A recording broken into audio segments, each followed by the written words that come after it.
did hurt more than I thought it was going to. It's funny. Well, what I noticed there was your pelvic bone just went. Oh, what? I was saying your pelvic bone. Why you gotta make it dirty? And your hip, pelvic, and hip bone. Let's give a big round of applause for the band. These guys are literally puffs of smoke the second they finish our song. Poof. Just hovering guitars in midair. Clank. Get on stage so fast. I was noticing when you jumped that what happened was your fabulous mop of black hair just went shroom. I still can't get over the fact that I jumped and Rob, all I could think about was my pelvic bone. If you fall from a tall space and you land on your feet, that's going to damage your pelvic bone. Well, but I'm not a doctor. But I've played one. Apparently you know something about pelvic bones. This doesn't shock me that much because remember when you had your baby and Rob, his first words were, "Oh, congratulations! How's your pelvic bone?" Like that's his first concern. In all fairness, that is his God-given birth name. Pelvic bone. Pelvic bone Cohen. It's nice to know that you're worried about pelvic bone. What was it? See what I did there? Pelvic Cohen. I just combined Cohen and bone to pelvic Bowen. I see what you did there. Yeah. I don't get it. Hey Denver, what's going on? Hey Denver. I often wonder when we come out to do this, is it like, oh cool, it's their panel, or oh balls, we gotta watch these guys on stage again. Like we've been on stage every minute for the last 72 hours, is it? Why, thank you. I hope it's a positive. Let's stay away from the pelvic bone for the rest of the time. Sorry guys, sorry about the pelvic bone already. There's nothing to be sorry about. We'll talk about it later. I was worried about your pelvic bone, whatever. It may be sore, it may need a massage. We'll talk about it in the green room. But you know, on that note, welcome to the show, the sitcom, which is the Matt, Rob, and Rich show. Featuring my pelvic bone. Every week we get the question, every convention we get the question, if you three had a show, what would it be called? And we can never remember week to week, but we always know it ends, it's something, something, and the chest. It's like, Matt's always. Which I think after today will be now Rob, Rich, and the pelvic bone. Pelvic bone. That's the name of my new band, my offshoot band. It's Pelvic Bone. I'm really excited. Doing a North American tour in a few months. But anyways. It's funny, but you know what that reminds me of, and you know what I'm going to say. I don't. When we're in Rome. Yeah. And I'm going to share a little story with you guys real quick. We were in Rome, my wife was with us, and this will let you in. I'll tell you what kind of woman my wife is. She's just one of us right away. She hops in the van, we're all getting ready to go to the venue, and she jumps in and sits awkwardly down on a seat, and she goes, "Oh, my vagina bone." And that was one of the funniest things I had ever heard. And Rob almost changed Loud and Swain to the vagina bones. No, it was a close second. In that moment. But yeah, it made me just think she was so funny and kind of really attractive at the same time. I was like, oh god, she's really funny, that's kind of hot. Is there such a thing? I had all three of those thoughts at the same time. When Rob's coveting other men's wives, there's something he does every time, and it I'm honest about it. It tickles me. But you always do that stutter. You're like, so I thought you were so funny, and it was, and that's when I know it's true. was the red pants story? Yeah, you want to tell the red pants? Tell the Denver people the red pants story. Speaking of loving everybody else's wife, go for it. I'm a loving person. I like to love. Wives belong to other men. I was at Comic-Con with Richard. We were staying at a hotel, and I was downstairs in the lobby waiting for him. And his wife was also staying there, but I thought she was at work. Anyway, she was, I looked, and there was a woman wearing really nice-looking red trousers, and she really had a nice bottom. Looked really good in those trousers, and so I was like, oh my god, I can't wait till when Rich comes down, I can have this hot girl who's like, checking in or checking out. Turned out it was Rich's wife. And I was like, oh, what have I done? Oh god, I've coveted my friend's wife. And literally I was guilt-stricken. I didn't want her to see me. And then Rich gets out of the elevator like, what are we doing? And I was like, God, I'm so sorry. I was lusting after your wife, but I didn't know it was her.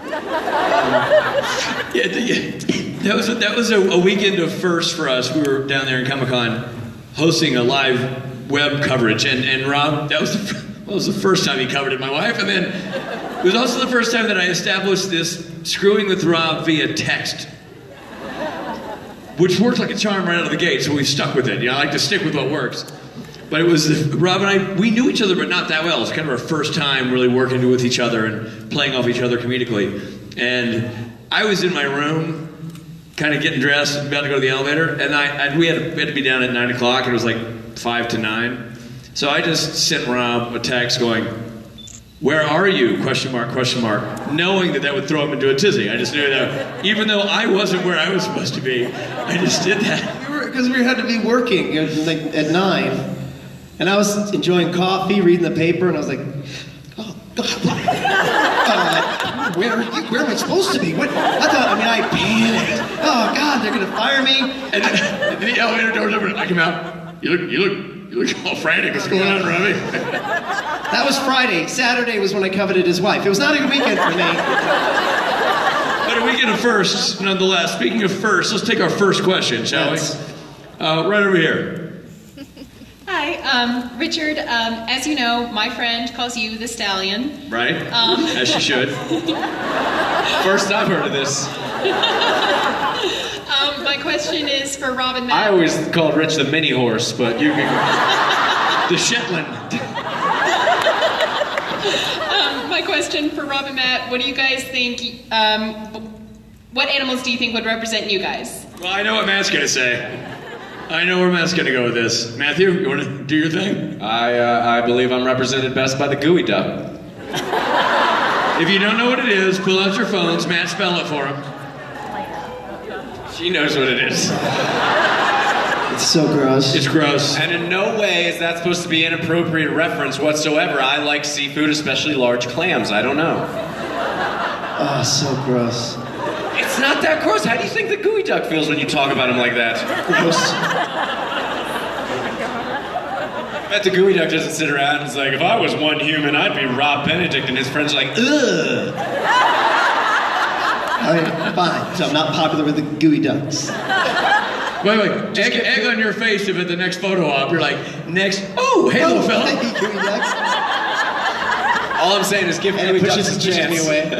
Give gooey ducks a chance, guys. I think we've decided that I'm the character from the movie Ice Age. You're the squirrel from Ice Age. The squirrel from Ice Age. I'm the squirrel from Ice Age. I could just see you hanging on that giant acorn. Thank you.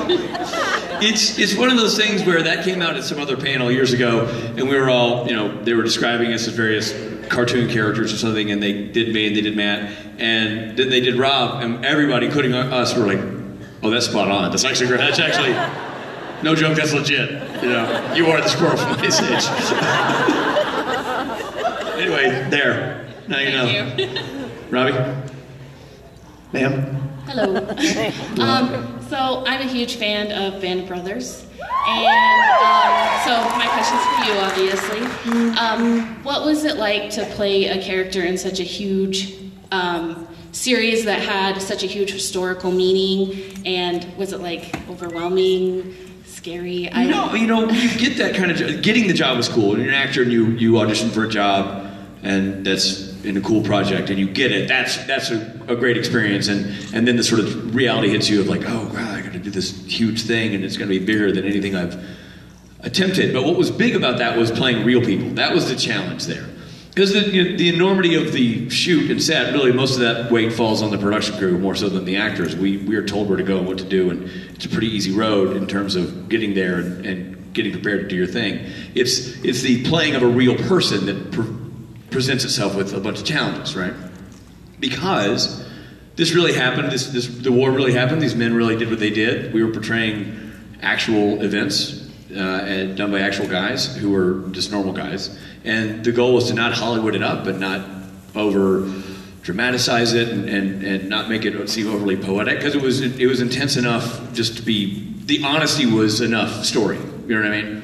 So I think the overreaching goal for all of us was just to sort of get out of the way, get Rich Spade or the actor Rich, that mindset out, and just be sure that you're honest to what they did. And that's not just a me thing, that was an everybody thing. We had people who, if your veteran was still alive, you would be in constant contact with your veteran about every scene you would do. The scripts would come out, Rick Gomez would call the Luz family, Jimmy Matteo would call Perconte, Donnie Wahlberg would call Lipton, Damian Lewis would call Winters, and they would go over these scenes and talk about not necessarily the dialogue as much, but like what happened on this night march, what happened during this event, does this make sense to you, does this seem right? There's a couple of moments that we would, Spielberg and Hanks were wise enough to understand that the directors who come in to do one episode wouldn't know as much about the characters as we would, who were sort of embodying them for the whole boot camp and shoot. So it was on us to sort of be sure that those were taken seriously. For example, Donnie Wahlberg one time showed up on set and took himself out of a scene. He had dialogue and he said, I can't be in this scene. I'm not in this march. The director's like, your script, you have a lot of dialogue in this march. That's what you have to talk. He's like, you can give the dialogue to somebody else. Lipton didn't do the march. I just talked to him. He was not on this night march, so I'm not in this scene. Actors don't take themselves out of scenes. That's not the goal of an actor, to not be on camera. It was a very rare situation that happened, and so and for my character, there's a lot of concern about establishing him. It's harder to establish the characters who had passed away because you couldn't talk to them, you couldn't interview them, and find out their stories. And these were young men who were never married, so for the most part, so you didn't have wives to refer to. You're kind of flying blind a little bit, and I was You talked to his family. I did. I contacted his family. Interesting, and I'll make it very brief, but I contacted the family, and that was hard to do back then because internet existed, but it was not as functional as it is now. And the character I played, his last name was Muck, and in the script he said he was from Florida. I called Don Malarkey, who was the actual veteran, Don Malarkey, and he said, no, he's from upstate New York, Tonawanda. So I'm like, huh. So I wanted to find the family, so I just went to every muck in the phone book in Tonawanda, called these families, and none of them knew what I was talking about, which I thought was odd, because your last name was Muck. I mean, how hard could it be to narrow down the mucks?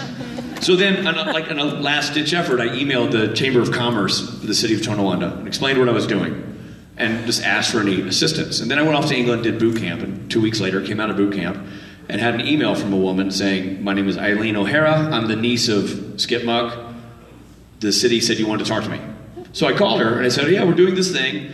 We're doing Band of Brothers, we're making a movie out of the book, and I'm playing your uncle. And I just wanted to sort of pick your guys' brain about, what he was like. And she said, what book? I said, well, there's a book, Band of Brothers. The whole company your brother was served in, and he's featured heavily in this book. Like, oh my God, we had no idea. We haven't heard from the government since we got a Western Union telegram. We didn't know how he died. We didn't know where he's buried. We didn't know anything about this. Yeah, it was intense, and I'm some actor on the other end of the phone going, oh, okay, well, and his sister was super close to him. They were super close, and so she was devastated. So I mailed them the book. I said, I'm not going to tell you the story. Read the book, get to know the men, and then let's talk. So they read the book and called me back, and I developed a rapport with them, and so we started sending back all this information with each other. They would send me all these letters that copies of letters he had sent, letters that never got opened because they were marked deceased and sent back home. And one of the coolest things was, they told me all these stories, and I went to the director of episode 7, David Frankel, and I said, listen, Muck doesn't have a lot of real estate to play with here because we don't know a lot about him. But I got this letter that's really interesting about him swimming the Niagara River. His sister just told me the story in this letter, wrote this story. And he goes, great, let's sit you in a foxhole and you tell the story. So that story of me talking about swimming the Niagara River is just it's not in the script, it's just a letter that was written to me by the sister that I sat and I said in the foxhole. And the woman I referred to as his girlfriend, Faye Tanner, was a real person referred to in the letter. So when the series came out, Faye Tanner watched the series, hadn't spoken to the family since Skip died, contacted the family, sent them back his original jump wings she had kept the whole time. We then lobbied the government to reissue all of Skip's medals to the family because they'd been lost in the war. And other interesting piece of trivia, I was part of, the city of Tonawanda built a monument to Skip, and I was a speaker at the event a few years ago. And they built it to Skip Muck and Fritz Nyland, and the Nyland brothers. Now the Nyland brothers may not mean anything to you, they're featured in the book Band of Brothers if you've read it. But those are the 5 brothers that Private Ryan is based on. So the Private Ryan brothers and Skip Muck, both, you know, immortalized in pretty big World War II projects, are from this tiny little town in upstate New York. And when Skip, I found this out later, when Skip swam the Niagara River, his friends were worried about him getting rushed away by the current. So they sent, one guy went, paddled along beside him in a boat, and it was Fritz Nyland, who was the Ryan that lived. So, yeah, how about that, right? It's interesting. So they built a monument to those brothers, and to Skip Muck, and to all veterans of all wars, at the spot on the river where the boys shoved off. So there's a lot of interesting stuff came out of that series for me. That's an example of that. So that's amazing. That's awesome. Really good stuff. I got nothing like that, Rich. I got nothing to my career. Look, I mean, you get to be a part of one thing like that in your life if you're lucky. Yeah. You know, I won't do anything that tops Band of Brothers in terms of that level of experience and what I took away from it. It changes the way I parent. Before, you know, and I did that series way before I was married, but it just affected everything the way I view life. That's a crazy. That's why your kids salute when I come over. That's what, no, that's weird. They line up. That's why they think you're the enemy. That's why when you're down, they dive in the foxhole every time you come over. Rocks at me. Watching. My comparable stories. I was on Supernatural, and let me tell you the backstory. It's a long story, really. I looked like Jeffrey Dean Morgan. It's a good story. There's no monument, but it's still a big deal. So there's that. There's no letters or girlfriends and things. So, but still, I kind of look like Jeffrey Dean Morgan. So, boom. Mic drop. Well, young lady. Hi there. I've mentioned this to you before. I'm actually from Tonawanda. Right, exactly. Yeah, so cool town. What a great segue right there. We planned that. My question is for all 3 of you. You all do both comedy and drama, and I'm curious which you prefer. I really like being the funny guy in a drama. You know, I like really acting. I've done a few sitcoms, and I really don't enjoy that as much as being on a set and doing like a closed set and doing like this, like Supernatural is.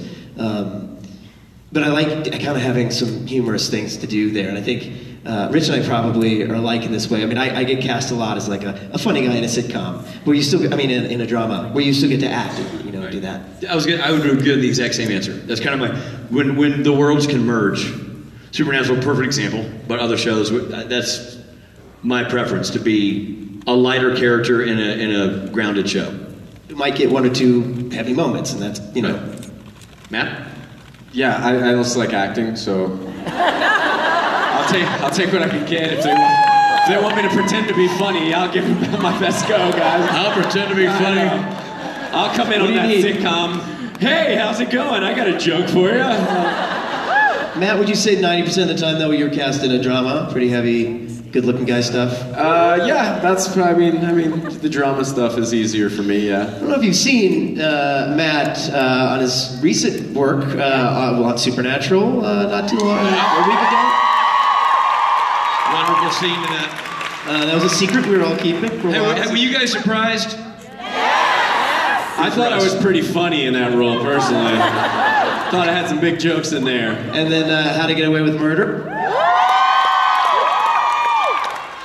Thanks, Rob. Yeah, I mean, you're kicking ass. And what about my biggest up-and-coming project? I think the 3 of us are involved in it at the same time, guys. A little show called Kings of Con. Kings of Con. I'm actually the comedian on that one. So these guys actually are pretty funny. Kings of Con is, I guess, best described as a tearjerker, except for Matt's moments, which are real. Oh, 100%, yeah. But yeah, no, great work lately. Thank you. Thank you. Thanks, Rob. Hi, my question's for Richard. Would you prefer to play the trickster or Gabriel if you were to come back? Good question. Rich? You can't answer for me. I believe she said Richard, not Crowd. Gosh, I love playing both those characters so much. You know, the benefit of playing Gabriel is he has a vested interest in the boys and the overreaching story and what's going on with the darkness et al. You know, I think he has a bigger role in there in that department. The trickster's just so effing fun. So great. And the thing is, like, it's not like that Gabriel's totally trickster free. The Gabriel does porn, for crying out loud. You know what I mean? The man knows how to hang out. He knows how to kill a Saturday night. Do you call him the Gabriel? I call him the Gabriel the trickster. The Gabriel? I call him the Gabes. The Gabes? That's when he texts me.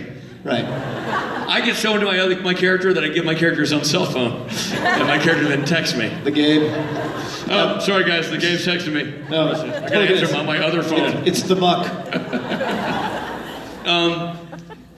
Either one would be awesome, and I think there's great opportunities for storylines in either direction, but it would be great to be involved in the overreaching mythology that's going on right now, so I will say Gabriel, not because you said it.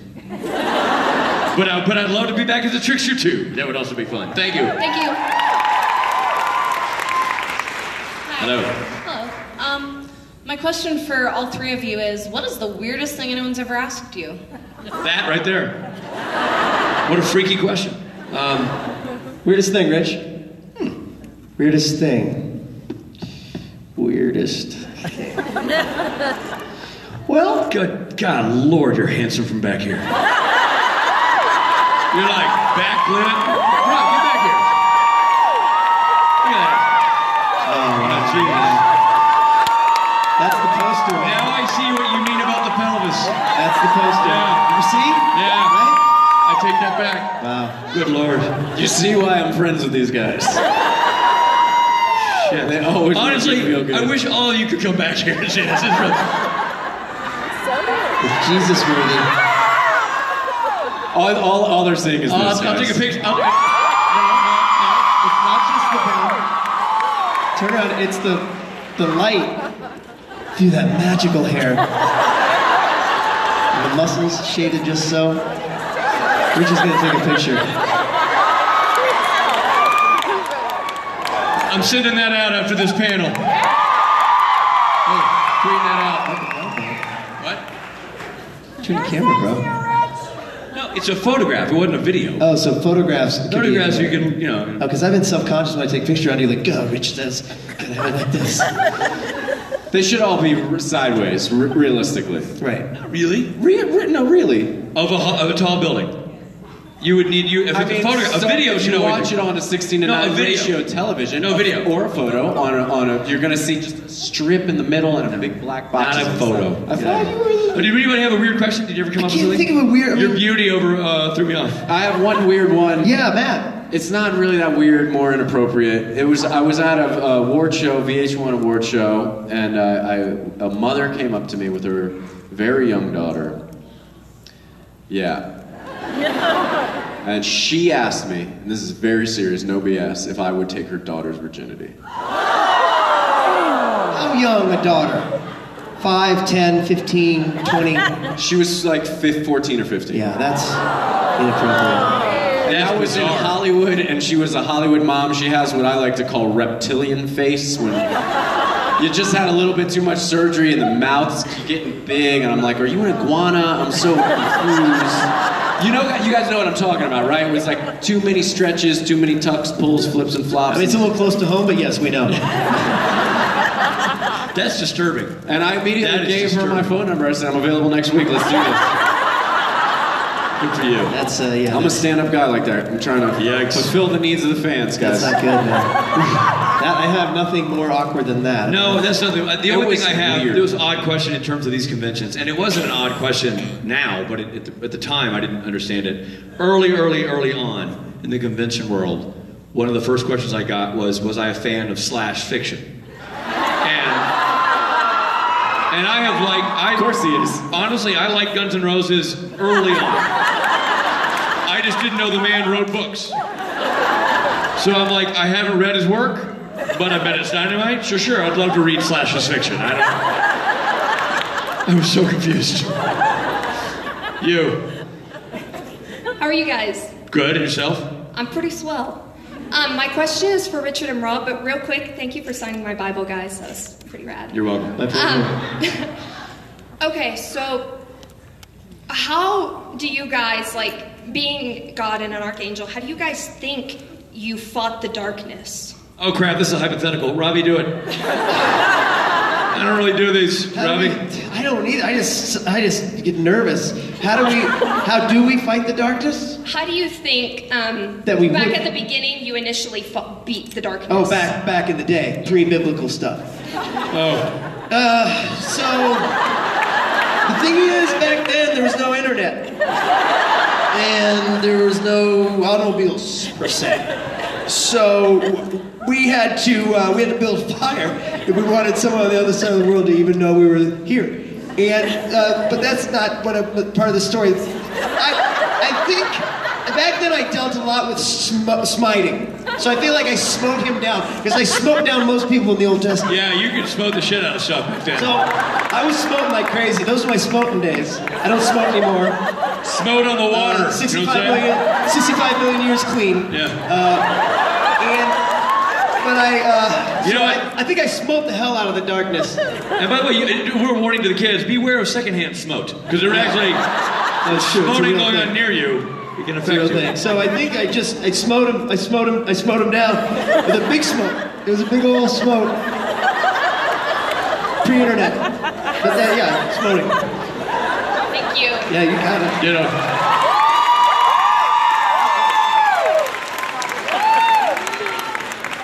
That was great. You.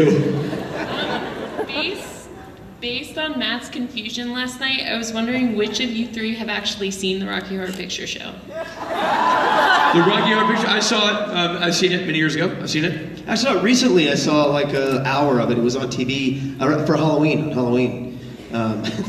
My rock and roll Halloween. Home at 9. But yeah, so I saw it recently. So yeah, no, that's kind of our generation, right? No, it was before us. I saw that. No, but before our time. Yeah, it was before our time. Still popular. But it was still very popular when They were doing midnight screenings when I was in high school. I don't know if they still do that, but they were doing a local theater would do a Saturday night midnight screening, and a group of us went to see it. But I have to say that for some reason I never feel comfortable doing the dance because I feel like I don't know all the moves correctly. And I've seen it I've been involved in the dance so many times. I just never stopped going. I've tried the dance so many times. I've been told to I can't do. At what point are we doing? I like the part where you tell me what to do. I'm okay with. Just the knees together and the I tend to do so much thrusting, and it's just too much thrusting. I have flashbacks to Gil on Hero 6, and I got wow. There's got to be there's a slash fiction for that. Oh boy. It's called Hero 6. Big hero sex, you know what I'm saying? All right, you. Big hero, Scooby-Doo. Hi.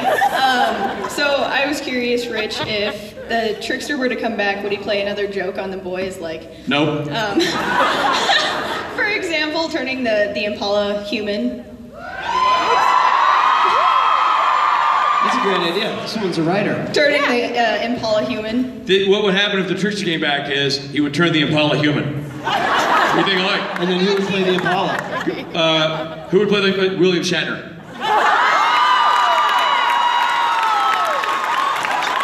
Done. Question answered, problem solved. Problem solved, you. Hi. So I think I know what Matt's favorite Swain song is to jam to. And I was wondering what, Richard, your favorite Swain song would be? It fluctuates. I'm a big Loudon Swain fan, and I'm not just saying that because Rob and I are buddies and I work with the band all the time. I happen to love their music. The benefit of working with a band that you also enjoy their music keeps from being awkward. No, but there's a lot of great stuff. Right. So right now, this is like from the vault, but my jam is Mrs. Vance. Yeah, that's my jam right now. It has been in the past for a long time, and Rob knows this. It was Bandaged Hand. I was like a Bandaged Hand enthusiast, which is why when we decided to direct a video spontaneously in Vancouver, we did Vange's Hand because like we love that song and it worked well. I'm also a big Crooked Wheel fan. I'm kind of doing it. So I'm kind of like, I'm in that space right now, but right now, if I had to pick, gun to my head, I would say Mrs. Vance. Nice. Thank you. Thanks. Now, just out of curiosity, what is... Mama's Jam is definitely I really fell in love last week, or wherever we were last, with Worlds Collide. I always liked it, but it meant I just learned a bit more, right? Yeah. Paul? Yeah. Just meeting him and just yeah. putting two and two together. The song was written kind of about him, right? Yeah. And yeah. it was a different performance having him sitting in the audience. I thought you were connected in a different way. It was cool. Also, like Rich says, the Swain songs are awesome. I mean, She Waits, I'm crazy about. So many songs. I mean, Rich and I, if you guys make sure you come to the concert tonight, you know that Rich and I are standing behind that screen going like this. It's true. That's awesome. And we really enjoy it. It's fun. You stand behind time. I didn't even know that. Dude, this guy is sweaty by song 3. Like, sweaty. I did know, like, a few months ago, I was like, so what happens backstage? You guys partying and chilling out, talking? And he was like, no, we're all watching the screen. Like, we're watching the screen. Going to perform or nervous, like... And everybody who's got to go on is nervously practicing their thing in their head, and then we're also orchestrating who comes out and who doesn't come out. Like, there's a whole... It's its own theater happening on back there. But it's not like backstage party, like, whoo, yeah, they're gonna be done soon, they'll party. Like, we're all like, okay, I gotta go next. Or like you're watching the song, like everybody's like super into it, man. That's awesome. Cool. Tonight's spectacular, make sure you're here for it. It has quickly become like the backbone, as I like to say, of the Supernatural Weekend. I think Supernatural Weekend doesn't exist without that anymore. It's just so awesome, you guys. This is really not one of these things where it's a ploy to make you spend more money. It's an amazing experience. It's the greatest thing we've built since starting the conventions, is what we do on Saturday night, anchored by these guys. So I encourage you to show up. It's a blast. I get pumped up just talking about it. Like, I really fired up too. Let's jam. Yeah. It's gonna be great in this room, because this room's small also. I know. It's gonna be big tonight. Awesome. Hi guys. Hi. My question is for Rob. I was wondering what happened between Chuck and Becky, and also is Chuck single? Okay. So, it's weird because like I thought everything was cool, and then like I found out like the hard way from somebody else that there was an episode. She went back and had a whole thing with Jared and or Sam or whatever, and. Yeah, nobody told me that she moved on, and I guess she made mention that Chuck, whatever, moved on. I did not break up. That didn't come from me. So apparently Becky's crazy pants. We all knew that. I knew that going in. I'm crazy pants. But I thought we were a thing. So I saw her at a convention. I was like, her name's Emily, and she's lovely, but I was like, she's got kids, I've got kids, and stuff, but I was like, what's going on with us? But so anyway, yeah, I was totally single. And here's the thing, it's like it gets lonely up in heaven. So, I don't know, if you want to like hang out later. I'm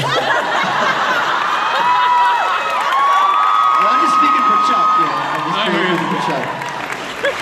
How can you not want to date Rob when he answers questions like that?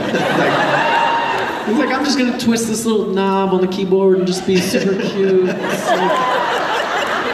I don't know, yeah, I'm super nice and stuff.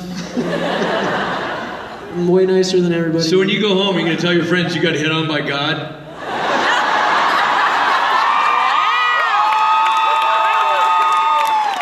I'm sure my mom is really proud of me right now. I'll see you later. All right, you over here.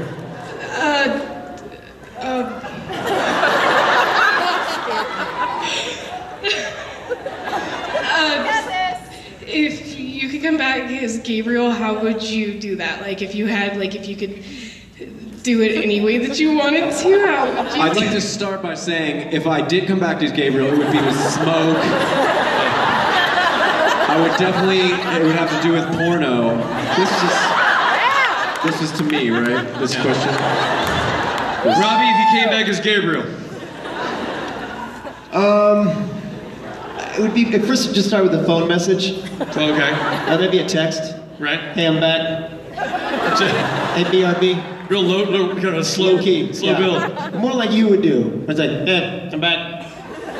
Just be blasé Can't talk about now. Wait a minute. That's what happens to Rich when you call him on the phone. He has this automatic text that goes out like, can't talk now.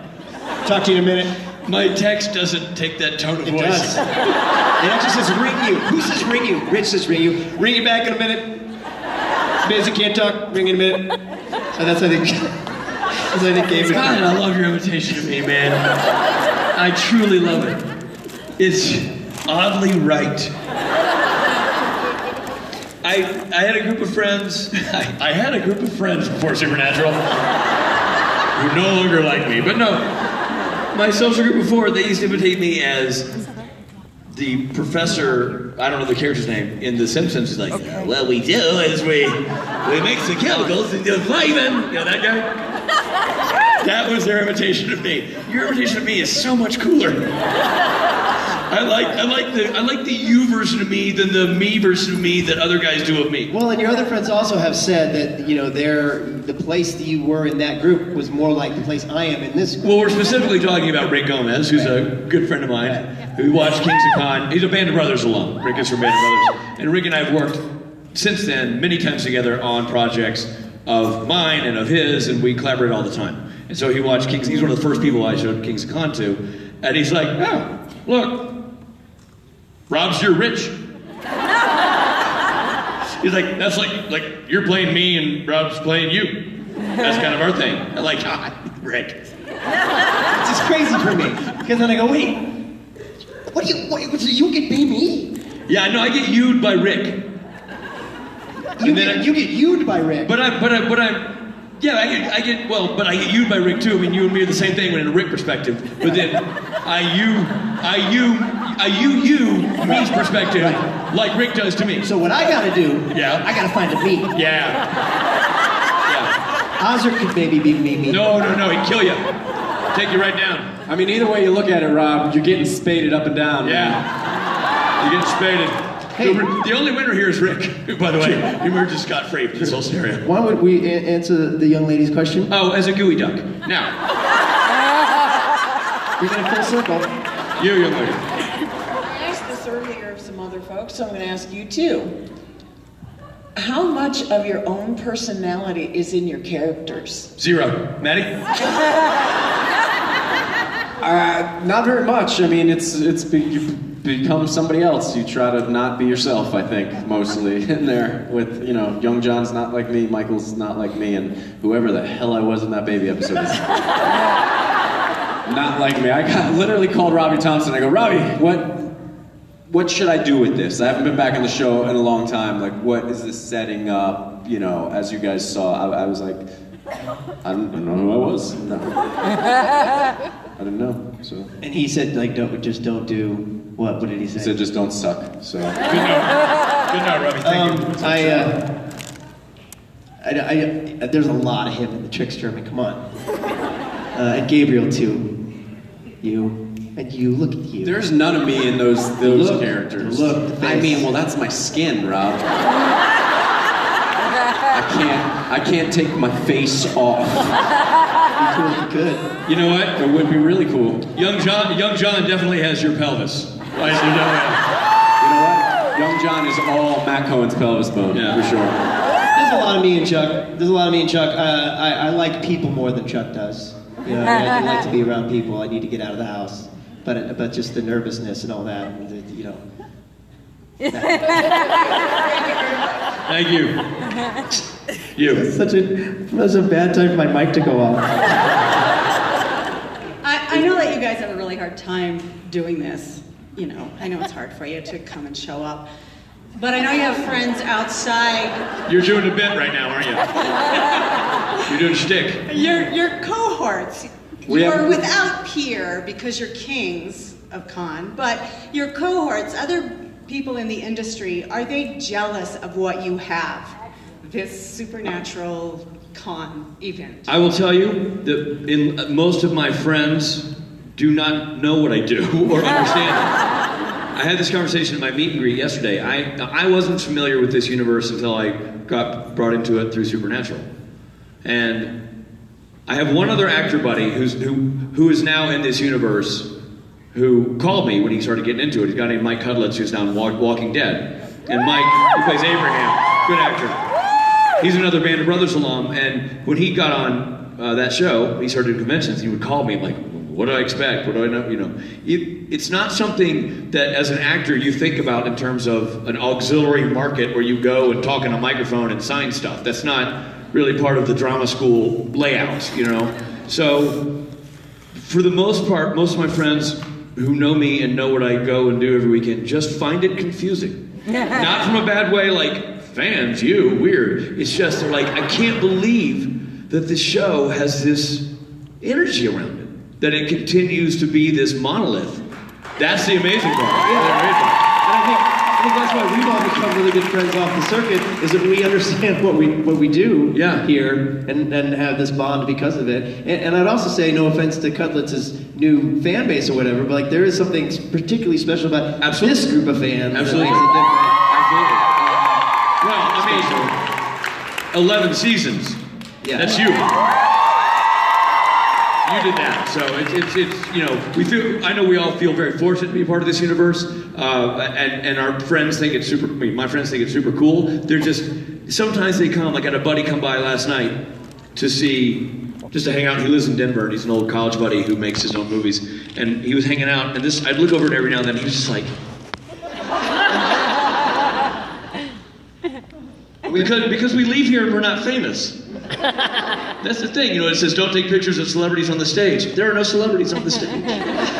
It's like, that's when Rob and I were designing Kings of Con, our slogan for the series is Meet Rob and Rich, two men who are super famous 13 weekends a year, you know?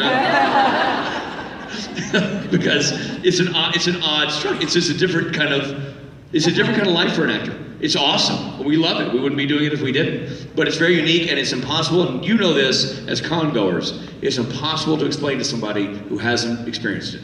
It's impossible. You can watch videos, you can hear stories, but unless you've been in here and shared this thing, you don't get it. You know, my dad goes, what are you doing this weekend? I'm like, I'm gonna be in Denver for a thing. And he's like, another autograph session, huh? I don't get it. It's hard to describe to people. That's literally what he says every time. Another autograph session. He has no idea this thing. And the Saturday night thing, you can't describe it. You can't describe that emotion that feels like. No, the whole thing, every aspect of it, unique. Let's do one more. Hey. Yep. Okay. I'm gonna say quickie. Speed round? Yeah. Okay, we'll go that side. There's only one here, I think. So go ahead. I was wondering, what have been the least favorite scenes you've ever done on Supernatural? Least favorite scene ever on Supernatural? I don't really have any least favorite scenes. There's no least favorite anything. My worst day on a set is better than my best day off one. I got no negatives. Although it was really scary having to hit Jared with a plunger. I'll just say that. All right, speed round, Robbie. Go do it. Hi, if you guys had the ability to be invisible, what would you do? Visible, Rich, what would you do? Women's showers. Billy's shower. Yeah, makes sense. It's gross. What? I don't know. Look, don't question his answer. I wouldn't do those things. Does that count? Wait, we gotta go. Next question. You, people, next, we're done? Over here. Oh, we're done? All right. Robbie, hit us. Hi, I wanted to know what your guys' first acting experiences was, like how old you were, what the role was, and where it was. This is really tough for speed round. Real tough. Biggest impact role? Was that what it was? No, just first acting experience. How old were you? What was it? First acting experience, I was 5. I did a local play, a Greek tragedy called The Trojan Women. Yeah, I was in like for real. I was in like 5th grade. I did some sort of melodrama, and I was like the narrator. I was like 13, and I was part of the Lollipop Guild in Wizard of Oz.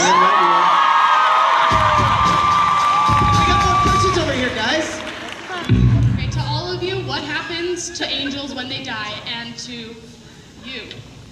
Do you have the kielbasa I ordered? Real quickly, you're coming on to me, and you want to know what? Do you have the kielbasa she ordered? Yes. And what happens to angels when they die? You're an angel? They go to the sausage factory. One more question, last question. Last question, here we go. What is the best pranks outside the show or during your time down to Jared Padalecki? What's the best? Best prank to or from?